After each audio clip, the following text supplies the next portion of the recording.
nabaday daawadayaal meel kasta naga daawanaysaan waxaan ku sugannahay aroos ka mid ah aroosyada Soomaalida oo dhigato oo ka dhacaya dooxada degmada Xudun halkaas aan ka fogeyn magaaladaasi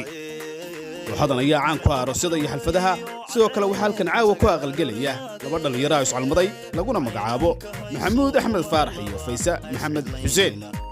labaduna waxay ka mid yihiin jamaahiirta aroosyada jamaahiirta ayaa ka duwan aroosyada kale caadiga ah sababtuna waa in la dhiirigeliyo xoogagga SCC Khaatumo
Waka